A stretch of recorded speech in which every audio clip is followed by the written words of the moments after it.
పిల్లలు నిజం చెప్పట్లేదు అన్నప్పుడు ఇది కొన్ని సందర్భాల్లో సహజంగా జరుగుతుంది. కొన్ని సందర్భాల్లో సహజంగా జరుగుతుంది. అది మోర్ రిపీటెడ్గా జరిగినప్పుడు నేను ఎప్పుడు చెప్తుంటాను కదా, ఏదైనా ఒక యాక్టివిటీ మోర్ రిపీటెడ్గా జరుగుతునేటప్పుడు మనం యాక్ట్ చేయాల్సిన అవసరం ఉంటుంది. రైట్? సో మరి నిజం చెప్పట్లేదు అన్నప్పుడు దానికి కారణం ఏమై ఉండొచ్చు? నిజం చెప్పకపోవటం అనేటువంటిది తప్ప, లేకపోతే ఏదైనా భయం ఉందా అనేటువంటిది చాలా చాలా ఇంపార్టెంట్.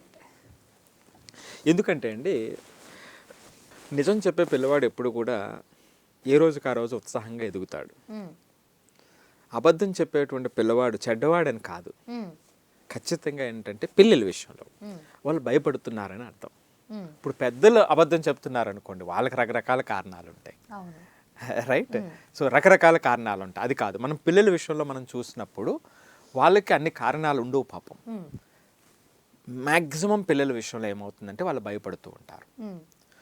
మీరు ఇందాక అన్నారు ఒక మాట, అబద్ధం చెప్పట్లేదు నిజం చెప్తున్నారు అన్నప్పుడు ఖచ్చితంగా వాళ్ళు భయపడుతున్నారు అని.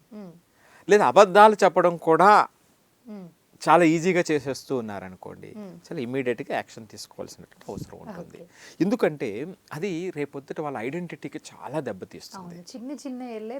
వాళ్ళు ఏ పొజిషన్లో అయినా ఉండేటప్పుడు, అంటే ఏ పొజిషన్కైనా వెళ్ళనివ్వండి వాళ్ళ స్థాయిని బట్టి, మరి ఇలాంటి క్వాలిటీస్ ఏం చేస్తాయంటే వాళ్ళని అమాంతం కిందకి లాగిపడేస్తాయి.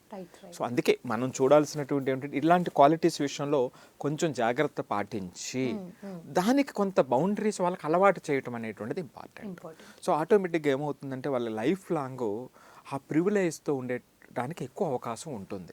కానీ మనం చూస్తూ ఉంటాం కదా, బయట ప్రపంచంలో ఎంతో పెద్ద పెద్ద పొజిషన్లో ఉంటారు, అమాంతం కొన్ని కొన్ని క్వాలిటీస్ వల్ల అమాంతం కిందకి దిగజారిపోయేటువంటి వాళ్ళు చాలామంది చూస్తూ ఉంటాం.